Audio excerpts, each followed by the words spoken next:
पंडित जी, सुनने में आया था कि आपकी पत्नी जो है इस दुनिया में नहीं रही, भगवान उनकी आत्मा को शांति दें। तो पंडित जी, कहीं न कहीं यह मन में मलाल तो आता होगा कि अ, शायद मैं पत्नी को कुछ अच्छा दे पाता, शायद मेरी जान बच जाती। हाँ, मतलब ट्रीटमेंट खैर, ईश्वर की जो लीला है उस पे तो हमें कोई प्रश्न नहीं उठाते हैं, लेकिन मन में एक मलाल जरूर उठता होगा कि शायद हम कुछ हमारी आर्थिक स्थिति और अच्छी होती तो पत्नी को हम शायद बचा। नमस्कार दोस्तों, आप सबका स्वागत है अपने YouTube channel cover the Bharat में। दोस्तों, इस समय हूँ दिल्ली में मुखर्जी नगर वो क्षेत्र है जहाँ पर लाखों स्टूडेंट जो है एक नया सपना लेके आता है कि एक दिन हम बड़े अधिकारी बनेंगे, आईएएस बनेंगे, पीसीएस बनेंगे और देश की सेवा करेंगे। एक ऐसा पद है जो हर कोई जो युवा है अपने ग्रेजुएशन के बाद एक दिल में एक सपना सजाता है। ऐसा ही सपना सजाया था हमारे केशव जी ने। केशव जी बिहार से रहने वाले हैं और एक समय में ये दिल्ली आए हुए थे और इनका भी सपना था कि मैं एक दिन आईएएस बनूंगा, जिले का कप्तान बनूंगा और देश की सेवा करूंगा। लेकिन भविष्य में ये इनको दिन देखना पड़ेगा, ये इनको खुद नहीं पता था। ये एक ऐसी विडंबना है कि ये दिल्ली आए थे मात्र 3,000 रुपए लेकर कि हम आईएएस बनेंगे और दुर्भाग्यवश नहीं बन पाए और आईएएस नहीं बन पाए। लेकिन आज ये फुटपाथ पे कॉपी किताब और मैप की दुकान मुझे बेचते हुए नजर आ गए। इनका अरमान जो है एक था वो टूट गया। ये सिर्फ इनकी कहानी नहीं है, ये लाखों युवाओं की कहानी है जो यहाँ मुखर्जी नगर आते हैं और उनके सपने जो होते हैं मात्र 1% लोगों के पूरे होते हैं और लाखों युवाओं के जो होते हैं सपने जो है टूट जाते हैं।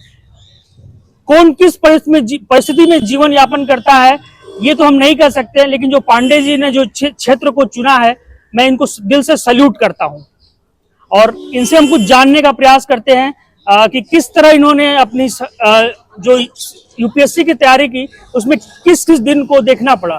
तो पांडे जी, सबसे पहले आपका हमारे चैनल कवर द भारत में बहुत बहुत स्वागत है।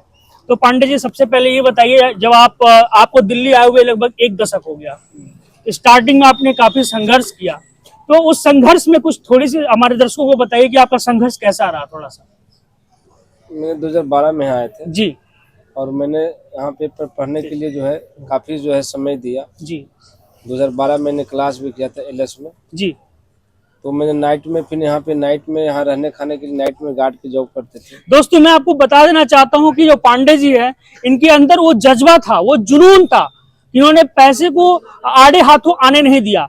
इनके दिल में तमन्ना थी कि मैं आईएएस अधिकारी बनूंगा, लेकिन इनकी जो माली हालत थी इतनी अच्छी नहीं थी कि ये जो बड़ी बड़ी बिल्डिंगों में और एसी कमरे हैं इनकी फीस दे पाए, इसको उन्होंने वहन करने की ताकत नहीं थी। तो उन्होंने उस कार्य की, लेकिन फिर भी अपने सपनों को नहीं छोड़ा और सपनों से कोई समझौता नहीं किया और इन्होंने एक इंस्टीट्यूट में गार्ड तक की नौकरी किया और उस गार्ड की नौकरी से जो उनको अर्निंग होती थी, क्योंकि इनके पिताजी की स्थिति इतनी अच्छी नहीं थी, तो इन्होंने वो गार्ड की नौकरी किया। लेकिन उन्होंने अपने सपने को कभी भी इन्होंने आड़े हाथों आने नहीं दिया कि उन्होंने कि सपने को पूरा करना है, किसी हर हाल में मुझे अधिकारी बनना है। तो पांडे जी, आगे आप बताइए अपनी कहानी थोड़ी सी। 2012 में मैंने यहाँ पे आए, फिर उसके बाद मैंने गार्ड की नौकरी पकड़ा जी।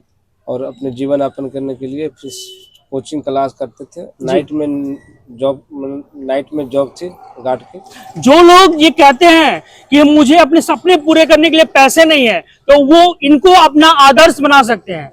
ये रात में पढ़ाई करते थे, ये दिन में गार्ड की नौकरी करते थे। सोचिए, आज के समय में जो युवा है आपको दिख जाएगा भटकते हुए, किसी गर्लफ्रेंड के साथ घूमते हुए, कहीं चौराहेबाजी करते हुए, सिगरेट का कस लगाते हुए, लेकिन उन्होंने अपने सपनों को पूरा करने के लिए दिन में जो काम करते थे, रात को पढ़ाई करते थे।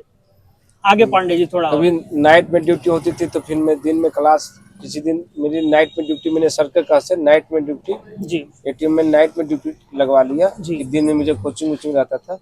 फिर कुछ दिन के बाद मुझे दिन में आराम हो गया, नाइट में ड्यूटी हो गया, रात में देते थे, सुबह फिर जाके हम सोते थे। कितना अटेम्प्ट दिए पांडे जी? मैंने हाँ 5 अटेम्प्ट दिया था। 5 अटेम्प्ट दिया आपने, सफलता नहीं मिली? नहीं, 5 दुख तो हुआ? दुख बहुत है, दुख है। कहीं न कहीं ये सपनों का जो है कब्रगाह है। ये मुखर्जी नगर जो इलाका है ये सपनों का कब्रगाह है। यहाँ पे कब्रिस्तान जैसा मुझे लगता है कि यहाँ, क्योंकि इंसानों के मरने पे नहीं होता है, व्यक्ति के जो सपने मर जाना ये भी बहुत बड़ा उसके होता है। तो कहीं ना कहीं आपके सपनों की जो आहुति, आपने अपनी जवानी की आहुति यहाँ पे मुखर्जी नगर में गला दिया। यूपीएससी जो है ना जी, यूपीएससी कभी मतलब बेरोजगारी दूर करने के लिए रहा ही नहीं। यूपीएससी जो है सबसे प्रतिभाशाली लोग हैं, उसमें से एक आदमी को चुनना है जी, अगर हम 5 लाख लोग भर रहे हैं तो 500 लोग कहीं होना है। जी, तो यूपीएससी या पीसीएस कभी भी बेरोजगारी दूर करने के लिए नहीं रहा है। जी, बात है कि हमने जो पढ़ा, जहाँ तक मेरी मतलब क्षमता थी, मैंने प्रयास किया, पीटी दिया, मेंस भी दिया, लेकिन जब नहीं हुआ तो मैंने अपना रोजगार, स्वतः रोजगार अपना चालू किया, क्योंकि इतनी पैसे थे नहीं कि हम दुकान खोल सके। अपना जो स्टार्टअप जो है रोड पर ही अपना दुकान थोड़ा सा लगा लेते हैं, इससे अपने जीवन यापन, बाल बच्चे को है पढ़ाना लिखाना होती है। पंडित जी का इसी के बीच में विवाह भी हो गया। 2014 में मेरा विवाह हो गया था। पंडित जी, सुनने में आया था कि आपकी पत्नी जो है इस दुनिया में नहीं रही, भगवान उनकी आत्मा को शांति दे। तो पंडित जी कहीं न कहीं ये मन में मलाल तो आता होगा कि शायद मैं पत्नी को कुछ अच्छा दे पाता, शायद मेरी जान बच जाती। हाँ, मतलब ट्रीटमेंट। खैर, ईश्वर की जो लीला है उस पर तो हमें कोई प्रश्न नहीं उठाते, लेकिन मन में एक मलाल जरूर उठता होगा कि शायद हम कुछ, हमारी आर्थिक स्थिति और अच्छी होती तो पत्नी को हम शायद बचा सके होते। हाँ, ये तो कहीं ना कहीं ये दिल में टीस, ये कसक, ये पीड़ा आपको जरूर होती होगी। हाँ बिल्कुल, ये तो आप कहना है यार। मैंने मतलब सही उचित समय पे मैंने पैसे के लिए यहाँ पे यार, मुझे मतलब अगर होता तो अच्छे हॉस्पिटल में ले जाते, पहले ले जाते, प्राइवेट हॉस्पिटल में ले जाते, सरकारी हॉस्पिटल में मतलब दिखाना पड़ गया, और शायद प्राइवेट हॉस्पिटल में जाते तो शायद जान बच जाती। दोस्तों, ये विडंबना है हमारे सिस्टम की कि एक यूपीएससी की तैयारी करने वाला लड़का जो देश की सेवा करना चाहता है और अपनी ही पत्नी की जान को नहीं बचा पाता है। खैर, पंडित जी, बहुत सारा इंटरव्यू लोग करते हैं, एक सफल लोगों का बहुत सारा इंटरव्यू करते हैं, मैं देखा हूं। बहुत सारे लोग पैसे दे के बुलाते हैं, बहुत सारे लोग गाड़ियां गिफ्ट करते हैं, लेकिन पांडे जी असफल हो गए तो कोई नहीं पूछ रहा है। नहीं, कोई आपके सारे टीचर यहाँ जो हैं जानने वाले हैं, कोई आपको ये नहीं कहता पंडित जी कैसे हो, जबकि सब करोड़पति अरबपति लोग हैं यहाँ पे। कोई नहीं कहता कि पंडित जी कैसे हो, थोड़ा सा आओ, कुछ हम थोड़ा सहयोग कर लें तुम्हारा, कुछ ऐसा कभी नहीं कहते? कोई नहीं बुलाते, क्योंकि उनको इससे प्रभाव नहीं पड़ता ना। उनकी असफल लोगों को प्रभाव नहीं, सफलता का इतनी बड़ी डंका पीट सफलता के 100 बाप होते हैं, सफलता अनाथ होती है। बिल्कुल सही बात। लेकिन हमारा जो जीतम माझी की तरह है, जब तक तोड़ेंगे नहीं तब तक छोड़ेंगे नहीं। पांडे जी का जज्बा आज भी, दोस्तों मैं बता दूं कि इनका जज्बा आज भी कम नहीं हुआ है। ये आज भी दिन में ये मैप की, पेन की, किताबें की ये स्टॉल यहाँ मुखर्जी नगर में, मदर डेयरी में, नेहरू बिहार में लगाते हैं, जहां पर लाखों युवा आते हैं, अपना यहाँ कोचिंग इंस्टीट्यूट करते हैं। ये आज भी दुकान चलाते हैं और यूपी पीसीएस, राजस्थान पीसीएस और मध्य प्रदेश पीसीएस की परीक्षा आज भी ये देते हैं बंदा। इनके जज्बे को एक बार मैं सल्यूट करता हूं कि इन्होंने धन को कभी भी आड़े हाथों आने नहीं दिया। आज भी इनका जज्बा उतना ही है, ये आज भी लोगों के लिए उतना ही इनके मन में है। इनकी जो आंखों में उम्मीद आज भी है कि मैं कल को अधिकारी बनूंगा और लोगों की, देश की सेवा करूंगा। आज भी आपके अंदर वो जज्बा है? हाँ, मैं आज भी मैं कोशिश में लगा रहता हूँ कि किस प्रकार से आरओ निकल जाए, पीछे निकल जाए, और मैं अपनी जो है। पांडे जी, मन में एक मलाल होता कि कहाँ कहाँ हम गलती किए, जरा एक दो पॉइंट में बताइए हमारे दर्शकों के, क्योंकि ये वीडियो जो है मैं युवाओं के लिए पूरा बना रहा हूं और एक प्रेरणा के रूप में बना रहा हूं। और दोस्तों, मैं आपको एक बात बता दूं कि सफलता जो होती है उन लोगों को बताती है, या वो 10 किताब बताएंगे अंग्रेजी की, भले उनके टेबल पे एक अंग्रेजी की किताब ना हो, लेकिन पांडे जी में वो हिम्मत है जो आपको बताते हैं कि मैं असफल हूं तो किन कारणों से असफल हूं।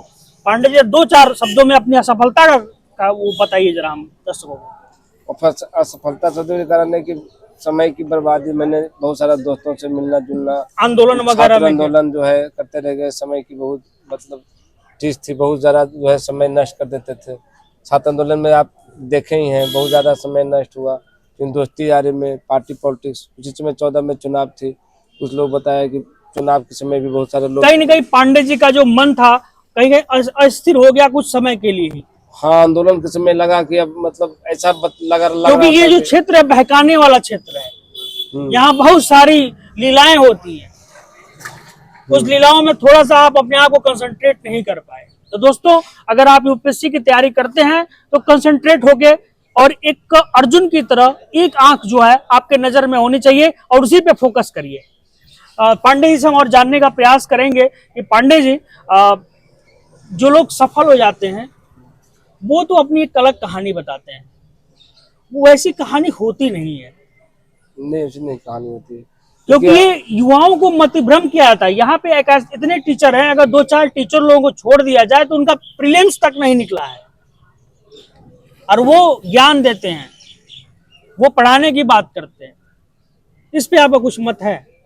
नहीं, देखिए, प्रीलिम्स निकला नहीं से मायने नहीं रखता है। अगर टीचर अच्छे तरीके से पढ़ाना एक प्रकार का कला है।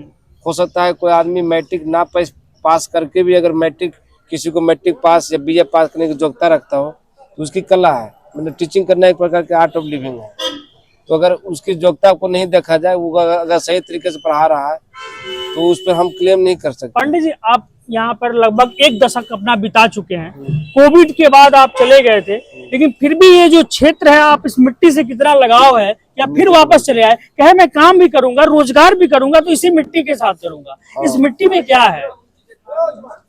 इस मिट्टी में है कि यहाँ पे नए बच्चे जो आते हैं वो हमसे पूछते हैं, मुझे अच्छा लगता है कि भैया कैसे पढ़े, रेफरेंस बुक के बारे में पूछते हैं। फिर सारे बच्चे आते हैं, अब बहुत सारे लड़के कल भी आए, पूछ रहे थे भैया टेस्ट तो इतना बना डाला पांडे जी, विजन भी बनाया, इनसाइड भी बनाया, लेकिन इस बार जो है पीटी ही नहीं निकला, सीसेट में फंस जा रहे हैं। सीसेट के लिए कुछ कीजिए। हम क्या कर सकते हैं, अब तो दोनों दुकान चलाते हैं, एक बार फिर सीसेट हटवा दीजिए, इस टाइप से लोग बोलते हैं। फिर मुझे बोलता भैया सीसेट हटेगा नहीं, थोड़ा पढ़ लो, क्योंकि जो प्रयास करनी थी हम लोग बहुत कर चुके हैं। पांडे, सीसेट जो है हिंदी माध्यम को बर्बाद करने वाला था, इस पे आपके क्या विचार है? हिंदी मत बर्बाद कर चुका है। लेकिन पांडे जी, जो ये 2012-11 के बाद जो परिवर्तन हुआ, पैटर्न्स में चेंजिंग हुई, तो ये हिंदी मीडियम को पूरा गर्त में डाल दिया। हिंदी मीडियम नहीं, मानवीय विषय के छात्रों के साथ शोषण हो रहा है। मानवीय विषय जैसे जो ज्योग्राफी, पॉलिटी, हिस्ट्री, सिविक्स, ये सब जो सब्जेक्ट है मानवीय विषय है, इनके साथ चाहे इंग्लिश मीडियम हो चाहे हिंदी मीडियम हो, आप मतलब इतना हिंदी मीडियम से कितना कम रिजल्ट हो रहा है? हिंदी मीडियम से रिजल्ट, हाँ, टॉप में कहाँ रही। हिंदी मीडियम रिजल्ट मुश्किल से 20 से 22% रिजल्ट भी नहीं है। 20 से 22% रिजल्ट, और वो भी आपको 30% रिजल्ट तब है जब SC ST और OBC का रिजर्वेशन देख लिया जाए, उसमें हिंदी मीडियम का रिजल्ट है। और जो है जनरल वर्ग में तो है ही नहीं रिजल्ट हिंदी मीडियम से। दोस्तों, आपको घबराना नहीं है। कहते ना कि कौन कहता है आसमां में सुराख नहीं हो सकता है, एक पत्थर तो जरा तबीयत से उछालो यारो। आप पांडे जी को प्रेरणा स्रोत बना सकते हैं। कम से कम आपके पास इतना तो धन होगा कि आप कोचिंग की फीस को पे कर सकते हैं, आप अपनी सारी जरूरतों को, चीजों को पूरा कर सकते हैं। आपके पास भरपूर समय है, आप अपनी पूरी ऊर्जा को झोंक दीजिए और ये सुनहरा मौका अपने हाथों से न जाने दीजिए, क्योंकि जो आपके पास है, आप बहुतों के पास वो चीज नहीं है। तो आप इनसे प्रेरणा लीजिए और अपने जीवन को आगे बनाइए और अपने आप को उन्नति के मार्ग में चलिए। तो पांडे जी, एक मैसेज जो हमारे छात्रों को आप क्या देना चाहते हैं? समय का सदुपयोग कीजिए जी, मन को स्थिर करके पढ़िए, क्योंकि मन जब तक स्थिर नहीं रहेगा, आप जो है सिलेबस बहुत सारा चाहता है। रेफरेंस लक्ष्मीकांत पढ़ने, हम भी पहले लक्ष्मीकांत पढ़ लिए। पढ़ना क्या है, क्या नहीं पढ़ना है, ये तो ये डिसाइड करना यूपीएससी में सबसे बड़ा फैक्टर है। क्योंकि आप न्यूज़पेपर पढ़ रहे हैं, पूरा न्यूज़पेपर सुबह से शाम तक पढ़ रहे हैं, क्या मतलब है? आप फैक्ट को पढ़िए, न्यूज़पेपर ना सब फैक्ट को पढ़िए, जो एडिटोरियल का पार्ट हो पढ़िए। लेकिन बहुत सारे हिंदी मीडियम के बच्चों को पता ही नहीं होता ये पढ़ें क्या। सबसे बड़ी विडंबना यही है। हाँ, सही बात है। अभी मतलब बहुत से ऐसे लोग हैं बिना कोचिंग क्लास किए नेहरू बिहार में रह के और UPSC first attempt, second attempt में भी निकाल लिए हैं। ऐसे लोग हमारे पास मतलब मिलने इसी बार निकाले हैं। एक लड़के बिहार के, दरभंगा के हैं, तो बिना कोचिंग किए हुए हैं। कोचिंग वाले क्या है, उसी चीज को आपको गाइड कर रहे हैं। पांडे जी, मेरे कहने का मतलब यही है कि हिंदी माध्यम का जो बच्चा होता है बड़ा भावुक सा होता है, और टीचर उसको बड़ा एक ऊंचा सा ख्वाब दिखाते हैं और खुद का पीटी तक नहीं निकला उनका। वो क्या करेंगे? कम से कम उनकी एलिजिबिलिटी ही नहीं है कि वो पास करा सके। नहीं, हिंदी मीडियम के बच्चे को पहले तो NCERT हम पढ़ने पड़ेंगे, क्योंकि बेसिक कमजोर होता है, ग्रामीण पृष्ठभूमि से होते हैं। सरकारी स्कूलों में जो है सही से गुणवत्तापूर्ण शिक्षा नहीं दी जा रही है। इसके वजह से जो है बच्चे जो है सही जैसे छोटे छोटे पॉइंट और बिंदु जो है लिखने में, आंसर राइटिंग करने में ही दिक्कत हो रही है। यहाँ तक कि पीटी को क्वेश्चन समझने में दिक्कत हो रहा है, तो शब्दों का चयन सही तरीके से नहीं हो पा रहा है। अच्छा पंडित जी, आपने इसी क्षेत्र को क्यों चुना? ये किताब, पेंसिल और बुक बेचना, कुछ और आप काम कर सकते थे, इसी क्षेत्र को क्यों चुना? इसके पीछे की क्योंकि हम क्या मतलब क्या मैसेज है ये इसके पीछे? इस क्षेत्र को चुनने का मेन वजह है कि मैंने यहाँ रहा, मुझे यहाँ अच्छा लग रहा था। मैं सोचा कहीं फैक्ट्री में काम करने जाऊंगा, तो फैक्ट्री में भी मैं गया, क्योंकि मुझे समझ में नहीं आया। मुझे लगा यहाँ पर वहाँ पे मुझे मतलब ये लग रहा था कि यार मैं यहाँ पे कुछ नहीं कर सकता हूँ, सुकून नहीं है वहाँ पे, सुकून नहीं है, और मैं किसी की सेवा नहीं करता हूँ। यहाँ पे है कि किसी को मैं मदद करता हूँ। ये तो है कि हम अपना जो है 10,000 रुपये कमाने के लिए मैं कम से कम मेहनत कर रहा हूँ, कोई बात नहीं, लेकिन किसी को मदद भी कर रहा हूँ इस माध्यम से। पंडित जी मदद की बात की, अभी मैं यहाँ बैठा था कुछ देर पहले, बहुत सारे स्टूडेंट आए, मोल भाव भी किए, कुछ चले भी गए, कुछ को आपने छूट भी दे दिया। दोस्तों मैं बता देता हूँ, पांडे जी एक ऐसे व्यक्ति हैं जो अगर आप गरीब तबके के हैं, कुछ आपकी आर्थिक स्थिति ठीक नहीं है, तो ये आपको 10-20 रुपए आपको कम करके भी दे देते हैं। हाँ, 10-20 कम कर देते हैं। खुद के आंसू रोक के दूसरे के आंसू पोंछने वाले कार्य जो है पांडे जी कर रहे हैं, ये बहुत बड़ी बात है पांडे जी, फिर से मैं आपको सल्यूट करता हूँ। नहीं, कुछ बच्चे जो लगते हैं कि नहीं सही में पैसे की दिक्कत है, तो उन्हें 5-10 कम कर देते हैं, लेकिन जो बच्चे जो देखने लगते हैं कि नहीं ठीक है, कि मतलब भैया नहीं आप कर दीजिए, आपको कम नहीं करेंगे। तो क्योंकि हमारी बिजनेस है, किसी न किसी को तो कम करना पड़ेगा, 2-4 रुपये, 5 रुपये 10 रुपये से क्या होता है, लेकिन बच्चे के लिए खुशी है 5 रुपये ही खुशी। दोस्तों अगर आप पांडे से मिलना चाहते हैं तो मुखर्जी नगर में नेहरू विहार एक क्षेत्र पड़ता है, ठीक नाले के उस पार, और सामने मदर डेयरी की दुकान है। इसी मदर डेयरी के दुकान के ठीक सामने पांडे जी का स्टॉल लगता है। अगर आप पांडे जी को कुछ सपोर्ट करना चाहते हैं तो इनका डिस्क्रिप्शन बॉक्स में इनका जो पेटीएम नंबर, फोन पे नंबर डाल देता हूं। अगर आपको चाहिए कि इनका कुछ हेल्प कर सके तो आपकी इच्छा है, जो आप हेल्प करें इनको आप कर सकते हैं। ठीक है पांडे जी। पंडित जी और अगला सवाल मेरा, क्या कभी बच्चों की याद आती है? बच्चों को आती है, रोज बात करता हूँ फोन पे। 2 लड़का है, 1 लड़की है। पत्नी नहीं है, फिर से विवाह करने का मन है अभी कि नहीं? विवाह करने का मन नहीं है, मम्मी पापा की सेवा करने के लिए कोई है नहीं, इसलिए मम्मी पापा बोल रहे हैं कि जो मतलब घर में काम करने। अभी उम्र आपकी 35 साल है, अभी विवाह करेंगे कि नहीं पंडित जी? अभी बताए ना कि विवाह करने का मतलब घर में काम करने के लिए आदमी नहीं है, मम्मी पापा को खाना बना के खिलाने के लिए आदमी नहीं है, छोटे बच्चे भी हैं। यहाँ मुझे काम छोड़ जाना पड़ेगा, फिर घर के खर्चे कौन चलाएंगे, इसलिए करना अनिवार्य हो जाएगा, क्योंकि मुझे घर पे आदमी चाहिए रहने के लिए। पंडित जी हमारे युवाओं को क्या संदेश देना चाहते हैं, जो नए युवा हैं और एक उम्मीद लेके आते हैं कि मैं अधिकारी बनूंगा, अगर वो जीवन में दुर्भाग्यवश सफलता को नहीं प्राप्त कर पाते हैं, असफल हो जाते हैं, तो बहुत सारे लोग गलत रास्ते पे चले जाते हैं। कोई नशे की तरफ चला जा रहा है, कोई सुसाइड अटेम्प्ट कर रहा है, तो कोई कुछ कर रहा है, तो उनके लिए आप एक प्रेरणा स्रोत बनिए। और क्या मैसेज देंगे उनके लिए कि अगर पांडे जी अपनी रोजी रोटी चलाने के लिए अगर ये काम कर सकते हैं, साथ में अपना अध्ययन कार्य भी जारी रखते हैं, तो उनके लिए भी पास तो बहुत सारे विकल्प हैं। बिल्कुल बिल्कुल। तो वो गलत रास्ते पे ना जाए, उनके लिए क्या मैसेज देना चाहेंगे पांडे जी? उनके लिए मैसेज तो सामने दिख रहे हैं कि आप कुछ भी करते हैं, सेवा ही करना है। अगर मैंने IAS नहीं बना, टीचर नहीं बना, देश का सेवा करना है, मैंने इंसान की सेवा करना है, किसी को सेवा कर दे। अगर दोस्तों पांडे जी के अंदर आज वो एक विशेष गुण है कि मुझे सेवा करना है।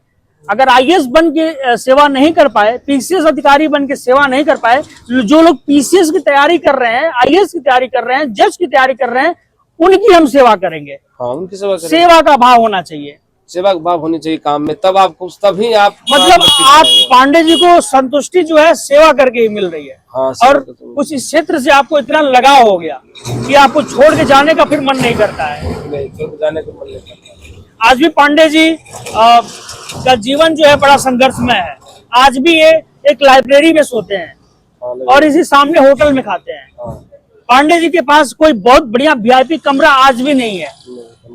और बच्चों को, चूंकि 2 बच्चे हैं, उनका जो भरण पोषण करना है, तो पांडे जी अब ये मैप हुआ, कॉपी पेन पेंसिल बेच के UPSC की तैयारी करने वालों का हेल्प भी करते हैं और अपने बच्चों का लालन पालन पोषण भी करते हैं। और अपना खुद का रात को स्वाध्याय भी करते हैं ताकि लोअर पीसीएस आरओ कहीं इनका सेलेक्ट हो जाए। मैं ईश्वर से यही प्रार्थना करूंगा कि पांडे जी कल को सफल हो जाए और मैं अगला इंटरव्यू जब करूं तो कहीं न कहीं एक अधिकारी के रूप में पांडे करूं। मेरी ये दिल से शुभकामना है पांडे जी के लिए।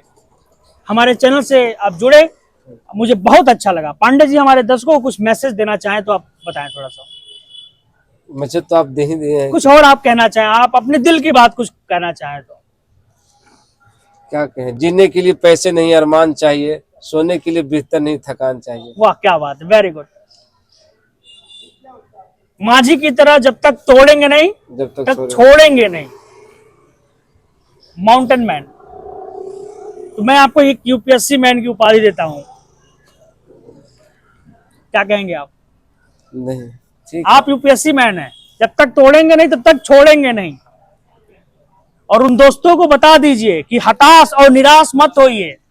जब तक ताकत है तब तक लड़ेंगे, जब तक उम्र है तब तक लड़ेंगे। छोड़ना नहीं है, जब तक तोड़ेंगे नहीं तब तक छोड़ेंगे नहीं यूपीएससी को। हमारे चैनल से जुड़े आपका हृदय से आभार, धन्यवाद।